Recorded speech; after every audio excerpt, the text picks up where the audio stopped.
The ship was small. That was the first thing High Archon Thesson noticed when he looked at the scanner readings. It moved slowly through the darkness of space, broadcasting a message on every frequency his fleet could detect. His communications officer worked for 3 days to translate the message. When she finally understood it, she laughed. "They say they come in peace," she told him. "They wish only to talk." Thesson had commanded the Valkyrie patrol fleet for 200 years.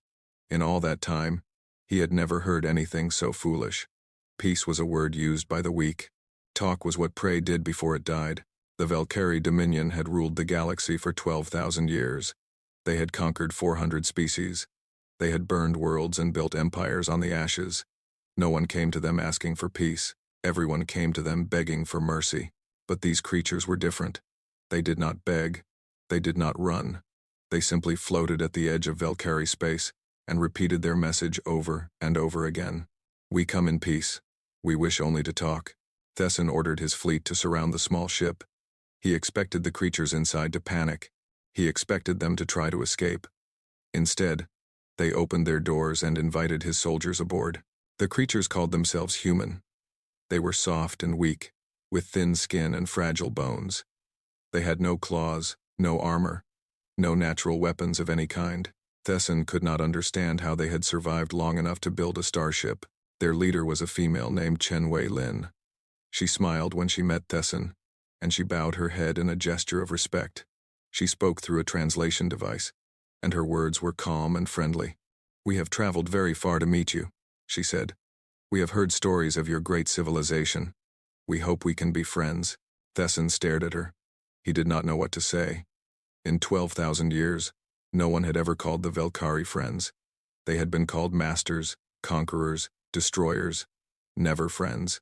Chen-Wei Lin did not seem to notice his silence. She continued talking, her voice full of excitement and hope. She spoke of cooperation between species. She spoke of sharing knowledge and technology. She spoke of building a future together. She brought gifts. Her people carried boxes filled with strange objects from their home world.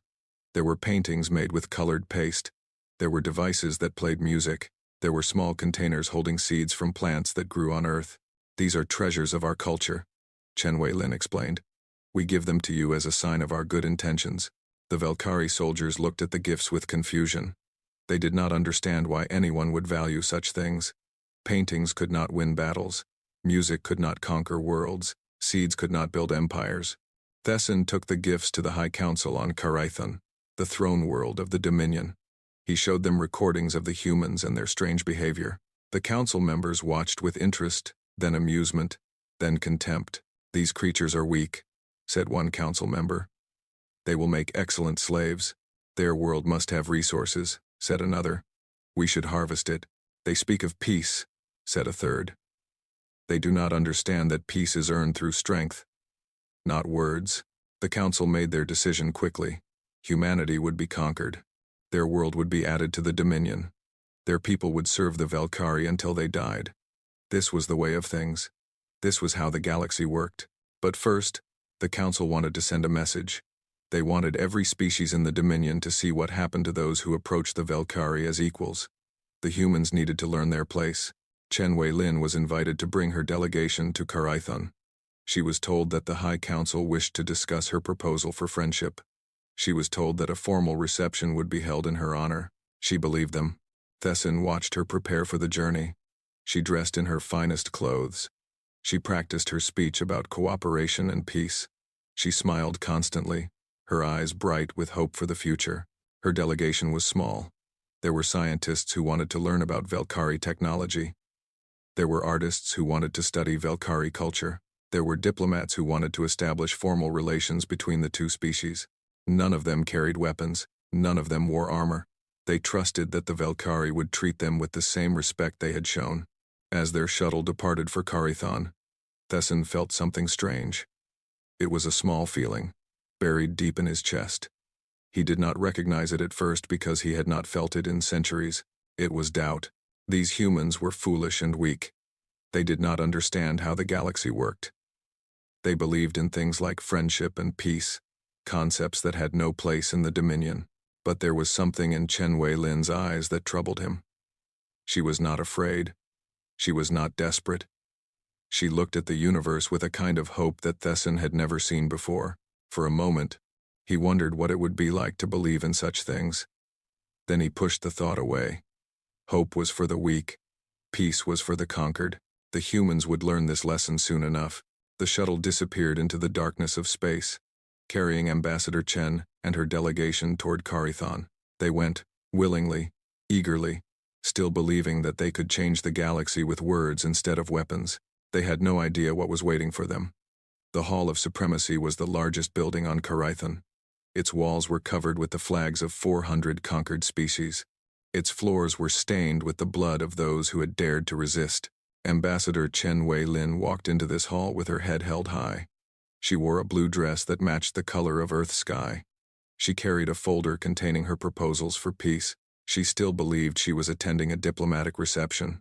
The High Council sat on elevated thrones, looking down at the small group of humans. There were 12 council members in total, each one dressed in the black armor of the Velkari ruling caste. They did not smile. They did not offer greetings. They simply watched. Chen Wei-Lin bowed respectfully. "Thank you for receiving us," she said through her translator. "We are honored to be here." High Archon Thesson stood beside the council, watching the scene unfold. He noticed that Chen Wei-Lin's hands were trembling slightly. Perhaps she was finally beginning to understand. The head of the council rose from his throne. His name was Vornax, and he had ruled the Dominion for 3,000 years. His voice echoed through the hall like thunder. "You come to us speaking of peace," he said. "You bring us gifts and talk of friendship. Do you think we are children? Do you think we are fools?" Chen Wei-Lin's smile faded. She looked around the hall, seeing for the first time the weapons hidden in the shadows. She saw the soldiers positioned at every exit. She finally understood that this was not a reception. "I do not understand," she said softly. "We meant no disrespect. We only wished to—" "Silence," Vornax commanded. "The Velkari do not negotiate. We do not make friends. We rule, and others obey. This is the natural order of things." He gestured to the flags on the walls. "Every species in this galaxy has learned this lesson. Some learned it quickly. Others needed to be taught through pain. You will be no different." Chen Wei-Lin stepped forward. Her voice was steady, even though her hands were shaking. "Please," she said. "There is no need for violence. Humanity has much to offer. We can work together. We can help each other." "Help?" Vornax laughed. The sound was cold and cruel. "What could creatures like you possibly offer us?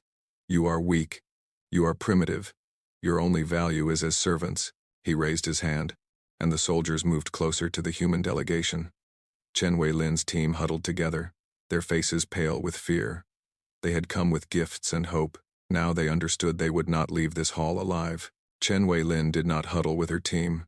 She stood alone in the center of the hall, facing the council. Her fear was gone now, replaced by something else. Sadness, perhaps, or pity. "We have known war," she said quietly. "My species has fought terrible wars. We destroyed ourselves again and again. We built weapons that could burn entire cities in seconds. We killed millions of our own kind." The council members shifted uncomfortably. They had not expected this. "But we learned," Chen Wei-Lin continued. "We learned that war brings only suffering. We learned that strength means nothing if it destroys everything you love. We chose a different path. We chose peace." She looked directly at Vornax. "We came here hoping you had learned the same lesson. We hoped you would understand. But I see now that you have not." Vornax sneered. "Your weakness disgusts me. Soldiers, teach these creatures the price of their foolishness." What happened next was broadcast across the entire Dominion. Every subjugated species watched as the human delegation was killed. The council wanted everyone to see what happened to those who spoke of peace. The deaths were slow. They were painful. They were designed to send a message, but Chen Wei-Lin did not scream. Even at the end, even as her life drained away, she remained calm. She looked directly into the recording device, and she spoke one final sentence in her native language. The Velkari did not bother to translate her words. They assumed she was begging for mercy. Like all the others before her, they were wrong. After the killing was done, the recording was sent to Earth along with a simple message: "Surrender within one cycle of your sun, or your entire species will be destroyed." The Velkari expected panic. They expected begging. They expected humanity to fall on their knees and accept their new masters. Instead, they received only silence. On Earth, the recording played on every screen. Billions of humans watched Ambassador Chen die. They heard her final words, spoken calmly into the camera. "I am sorry. We tried." The leaders of Earth gathered in a great hall. They watched the recording again and again. They listened to Chen Wei-lin's final message. They saw the cruelty in the eyes of the Velkari Council. Then they voted. The response was drafted in 14 minutes. It was transmitted to the Velkari fleet waiting at the edge of the solar system. It contained only one word: no. The Velkari communications officer received the message. She checked the translation 3 times, certain she had made a mistake. Then she brought it to High Archon Thesson. "This is their response," she said, her voice confused. Just this one word. Thesson looked at the message. No. Not a surrender. Not a plea for mercy. Not even an insult. Just a simple refusal. He thought of Chen Wei-lin standing in the Hall of Supremacy, speaking of wars her species had fought. He thought of the calm in her eyes as she died. For the second time, he felt that strange feeling in his chest. Doubt, but he pushed it away. These humans were weak. They had no fleet. They had no weapons. They would learn the same lesson that 400 species had learned before them. He ordered the subjugation fleet to prepare for departure. The humans had said no. Now the Velkari would teach them what that word would cost them. The subjugation fleet was the pride of the Velkari Dominion. 300 warships, each one capable of destroying a planet. They had conquered entire civilizations. They had never known defeat. Fleet Commander Rixon stood on the bridge of his flagship, watching the stars blur past as they traveled toward Earth. He had studied the reports on humanity.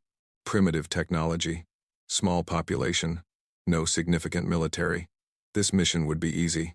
"We will burn their cities first," he told his officers. "Then we will take their children as slaves. The adults will work in our mines until they die. Within 1 generation, humanity will be nothing but a memory." His officers laughed. They had done this many times before. It was almost boring now. While the Velkari fleet traveled toward Earth, something was happening on the human homeworld. Something the Velkari could not see and would not understand until it was too late. The people of Earth were not panicking. They were not crying.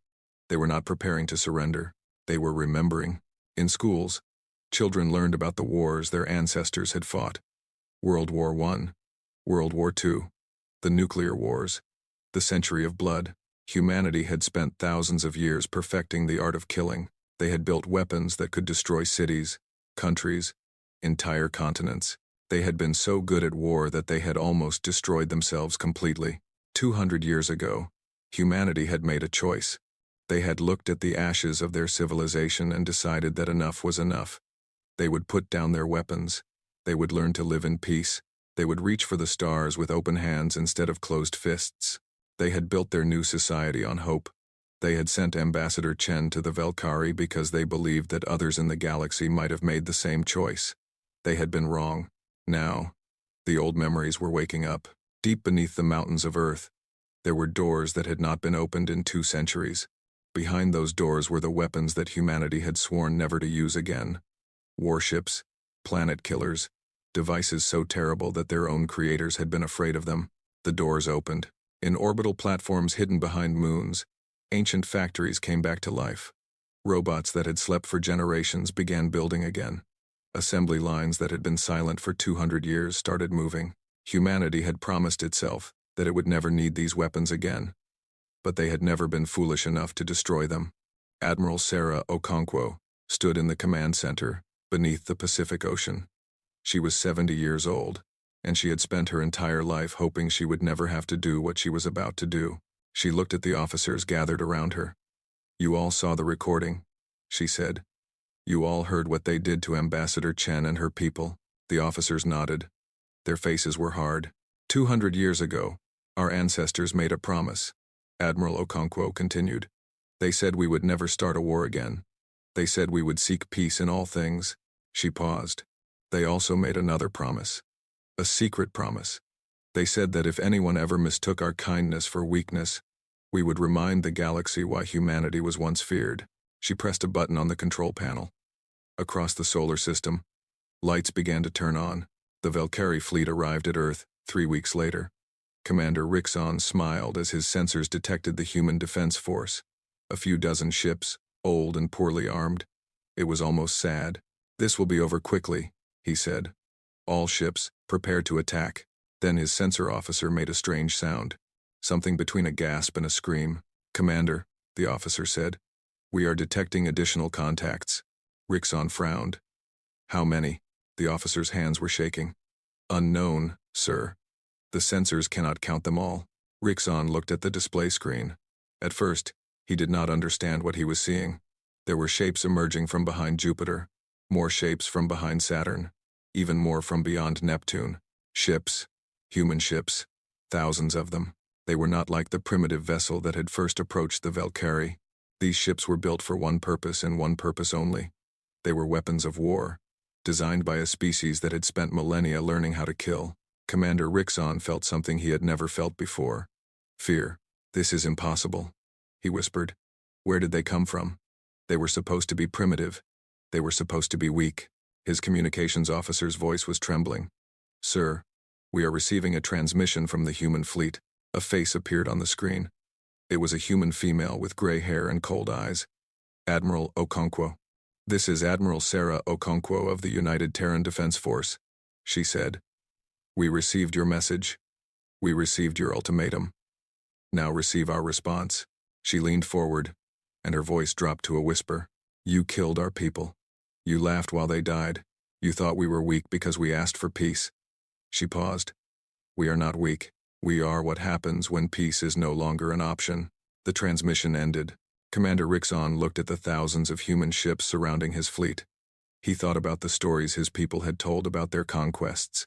He thought about all the species they had crushed. He had been so confident, so certain that humanity would be just another slave race. Now he understood the truth.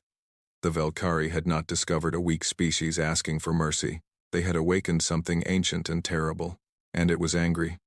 The battle for Earth lasted 6 hours. It should not be called a battle. It was a lesson. Commander Rixon ordered his fleet to attack. 300 Valkyrie warships fired their weapons at the human formation. Their guns had destroyed civilizations. Their missiles had burned worlds. The human ships did not run. They did not hide. They moved forward in perfect formation, and they began to kill. The first wave of Valkyrie ships disappeared in seconds. Not destroyed. Disappeared. The human weapons were so powerful that nothing remained. No wreckage. No bodies. Just empty space where ships had been moments before. Commander Rixon screamed orders at his officers. Retreat. Regroup. Find a weakness. But there was no weakness to find. The human fleet moved like a single creature. Every ship, knowing exactly where to be and when to fire. The Valkyrie had conquered 400 species. They had never fought an enemy like this. By the 3rd hour, half the Valkyrie fleet was gone. By the 5th hour, only a dozen ships remained. Commander Rixon sat on his bridge, watching his empire's pride burn around him. "How?" he whispered. "They were supposed to be primitive. They were supposed to be peaceful." His sensor officer, one of the few survivors, looked at him with hollow eyes. "They were peaceful," she said. "They chose peace. But they never forgot how to make war." The last Valkyrie ships were destroyed in the 6th hour. No survivors. No mercy. The human fleet had given them the same courtesy they had given Ambassador Chen. Admiral Okonkwo stood on her bridge, watching the wreckage drift through space. Her hands were shaking. She had not wanted this. None of them had wanted this. "It is done," said her first officer. "The Valkyrie fleet is destroyed." Okonkwo nodded slowly. "Contact Earth Command. Tell them we have won." "And then, Admiral? Do we return home?" Okonkwo thought about Ambassador Chen's final message. "I am sorry. We tried." She thought about the recording of the human delegation being killed. She thought about the flags in the Hall of Supremacy, representing 400 conquered species. "No," she said quietly. "We are not going home. Not yet." The human fleet did not return to Earth. Instead, it moved outward into the galaxy. Ship after ship, flying toward Valkyrie space. But they did not attack the Valkyrie worlds first. They went somewhere else. On a planet called Vethkor, a species called the Methani had been slaves for 3,000 years. They worked in mines, digging precious metals for their masters. They lived in chains. Their children were born in chains. They had forgotten what freedom felt like. Then the human ships arrived. The Valkyrie guards prepared to fight. They expected an attack. Instead, a human shuttle landed in the central square. A woman stepped out, wearing the uniform of the Terran military. "My name is Captain Rodriguez," she said. "We have destroyed the fleet that was sent to conquer our world. We are here to tell you that you are free." The Methani stared at her. They did not understand. No one had ever come to free them. No one had ever cared. "Why?" asked an old Methani, his body bent from years of labor. "Why would you do this for us?" Captain Rodriguez looked at him with sad eyes. "Because we asked for peace, and they killed our people. Because your suffering is built on the same cruelty that took our friends. Because someone should have come for you a long time ago." She paused. "We are sorry we could not come sooner." The same scene repeated across the galaxy. Human ships arrived at planet after planet, moon after moon. Everywhere the Valkyrie had planted their flag, humans came to tear it down. They did not ask for payment. They did not demand loyalty. They simply opened the chains and said the same words. "You are free." Word spread through the Dominion like fire. The subjugated species began to rise.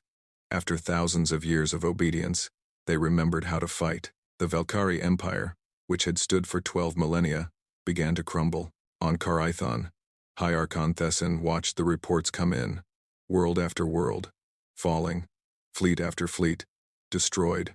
Species that had served the Dominion for centuries were turning against their masters, and behind all of it, the humans. Always the humans. He watched the recording of Ambassador Chen's death again. He watched her stand calmly in the Hall of Supremacy, speaking of wars and peace. He watched her final moments, her eyes fixed on the camera. "I am sorry.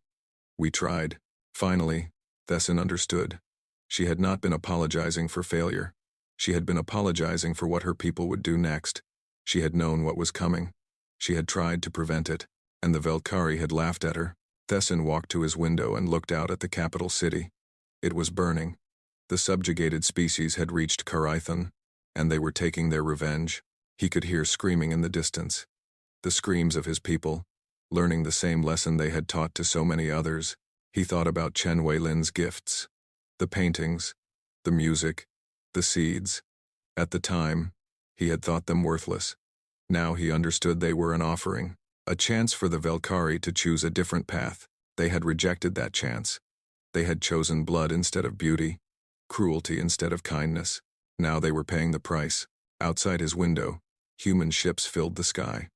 They were not firing. They were simply watching as the Dominion destroyed itself. Thesson closed his eyes. He had spent 200 years conquering worlds. He had believed that strength was the only thing that mattered. He had been wrong. The humans had tried to teach him. Ambassador Chen had tried to show him a better way, and he had butchered her for it. 5 years had passed since the humans came. The Valkyrie Dominion was gone. Not destroyed, but dismantled. The humans had made a careful choice. They could have burned every Valkyrie world. They could have killed every member of the ruling caste. Many of the freed species had begged them to do exactly that, but the humans refused. "We did not come here to become what they were," Admiral Okonkwo had said. "We came here to build something better." The galaxy was being rebuilt. The 400 species that had served the Dominion were now free to govern themselves. Trade routes were opening. Alliances were forming. For the first time in 12,000 years, beings could travel between stars without fear. It was not perfect. There was anger. There was pain. Wounds that had festered for millennia could not heal overnight. But there was also hope. High Archon Thesson was still alive. The humans had kept him in a small room on Carithon, not as a prisoner but as a witness. They wanted him to see what was being built on the ashes of his empire. They wanted him to understand. For 5 years, he had watched. He had seen the freed species struggling to remember how to govern themselves. He had seen the first elections, the first treaties, the first steps toward something new. He had seen former slaves become leaders, and he had seen the humans, always helping, always building, never asking for anything in return. He did not understand them. He had spent his entire life believing that power was the only thing that mattered. The strong ruled, the weak served. This was the natural order, but the humans had proven him wrong. They were the strongest species in the galaxy. Their weapons could destroy worlds. Their fleet could conquer any enemy, and yet they chose to help instead of rule. One morning, a woman came to his room. She was young, with dark hair and kind eyes.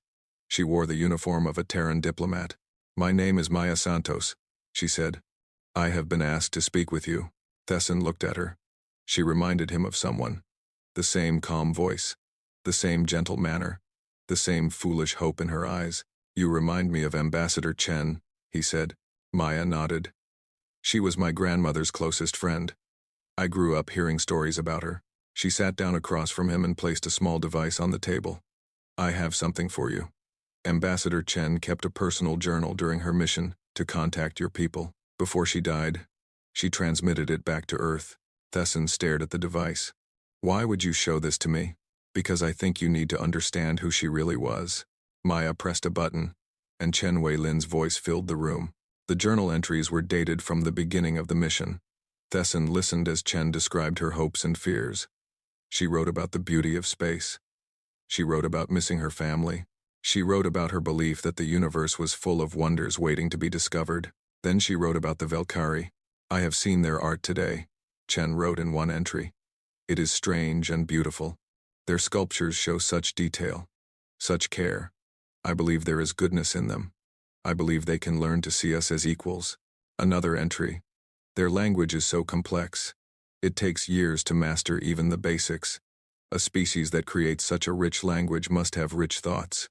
I am hopeful." And another. "High Archon Thesson looked at me strangely today. I think he is confused by us. He does not understand why we do not fear him. Perhaps in time he will understand that there is nothing to fear from friendship." Thesson felt something break inside him. All this time, he had believed that Chen Wei-Lin was naive, foolish, weak. But her journal showed something different. She had seen the Valkyrie clearly. She had seen their cruelty, their arrogance, their violence, and she had hoped for them anyway. Her final entry was recorded hours before her death. "Tomorrow I will meet with the High Council. I know there is danger. I have seen the way their soldiers look at us. But I must try. Humanity spent so long hurting ourselves. We finally learned a better way. Perhaps the Valkyrie can learn too." Her voice grew soft. "If something happens to me, I want my family to know that I do not regret coming here. Peace is worth any risk. Love is worth any sacrifice. And hope. Hope is the most powerful force in the universe." The recording ended. Thesson sat in silence for a long time. Tears were running down his face. He had not cried in centuries. "Why?" he whispered. "Why did she hope for us? We were monsters." Maya looked at him with those kind eyes. "Because that is what humans do. We hope, even when it seems foolish, even when it costs us everything." She stood up.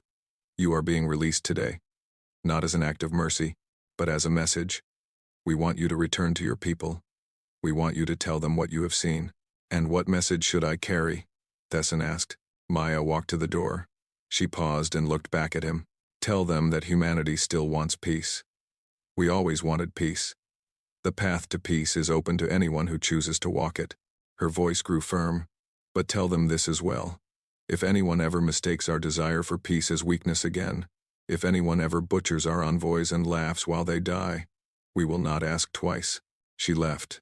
Thesson was released that afternoon. He walked through the streets of Karethon, past the buildings that were being rebuilt, past the statues that had been torn down, past the people who looked at him with hatred and fear. He came to a square where a new monument had been built. It was simple, just a pillar of white stone with names carved into it. Ambassador Chen Wei-Lin, Dr. James Okafor, Cultural Attaché Maria Gonzalez. The names of everyone who had died in the Hall of Supremacy. Beneath their names, carved in 100 languages, were the words that humanity had chosen as their message to the galaxy. "We asked only for peace. We ask still. But we will never ask twice." Thesson stood before the monument for hours.